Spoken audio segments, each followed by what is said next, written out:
नमस्कार.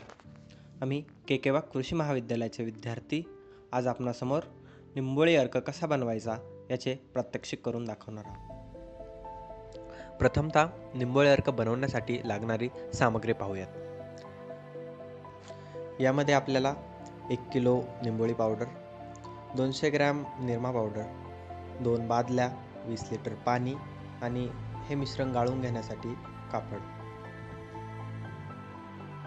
सर्वप्रथम आपण 1 लिटर निंबोळी पावडर 20 लिटर पाण्यात रात्रभर भिजत ठेवू, जेणेकरून त्यातला संपूर्ण अर्क हा त्या पाण्यात उतरेल.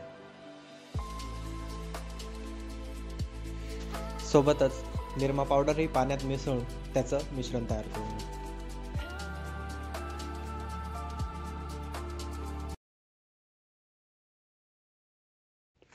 दुसऱ्या दिवशी हे दोन्ही मिश्रण चांगले ढवळून घ्यावे.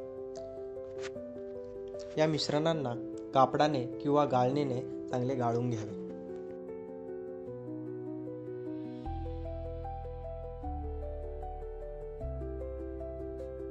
प्रथम निंबोळी अर्काचे मिश्रण कापडाच्या सहाय्याने गाळून घेऊया. याचप्रमाणे निरमा पावडरचे मिश्रणही कापडाच्या सहाय्याने व्यवस्थित गाळून घेऊया.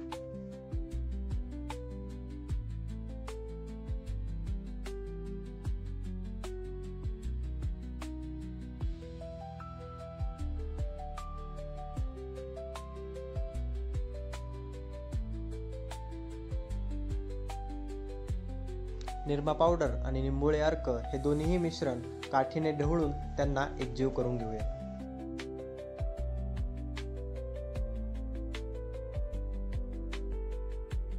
आता हे तयार झालेले 20 लिटर निंबोळी अर्क फवारणी योग्य झाले आहे. यात आपण 1 लिटर निंबोळी अर्क 9 लिटर पाण्यासोबत शेतामध्ये फवारूयात.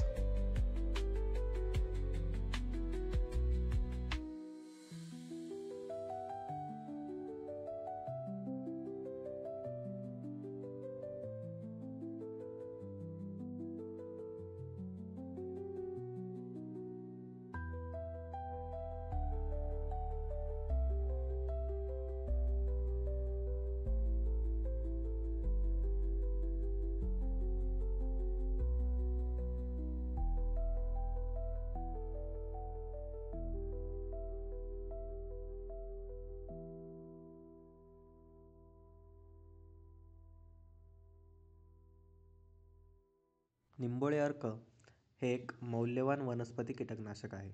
मानवासाठी आणि फायदेशीर जीवांसाठी कमी विषारी असलेले नैसर्गिक कीटकनाशक आहे. हे सेंद्रिय शेतीसाठी विशेषतः महत्त्वाचे आहे, कारण ते कृत्रिम कीटकनाशकांच्या शाश्वत आणि पर्यावरणास अनुकूल पर्याय देते. पिकांना प्रभावित करणाऱ्या विविध कीटकांपासून त्यांचे रक्षण करते. वनस्पतीचे आरोग्य आणि उत्पन्न सुधारण्याची त्याची क्षमता ते शेतीसाठी एक महत्त्वपूर्ण साधन बनवते. निंबोळी अर्क हे विशेषतः बिटल, अळ्या, फुलपाखरू, पतंग, सुरवंट, खोडकीड, थ्रिप्स, फळमाशी, पांढरी माशी, मिलीबग यांसारख्या कीटकांच्या नियंत्रणासाठी वापरले जाते. निंबोळी अर्काचे आणखीनही फायदे आहेत. सेंद्रिय पद्धतीने कीटक नियंत्रण, की जे फायदेशीर कीटकांसाठी कमी हानिकारक मानले जाते. रोग नियंत्रण, करपा, मरगळ यांसारख्या रोगांवर प्रभावीपणे नियंत्रण करता येते. पिकाचे उत्पन्न आणि गुणवत्ता वाढते. शाश्वत शेतीसाठी हा एक उत्तम पर्याय असू शकतो. बहुमुखी अनुप्रयोग म्हणजेच निंबोळी अर्क हे फवारणीसाठी, माती आळवणीसाठी आणि बीजप्रक्रियेसाठीही वापरू शकतो.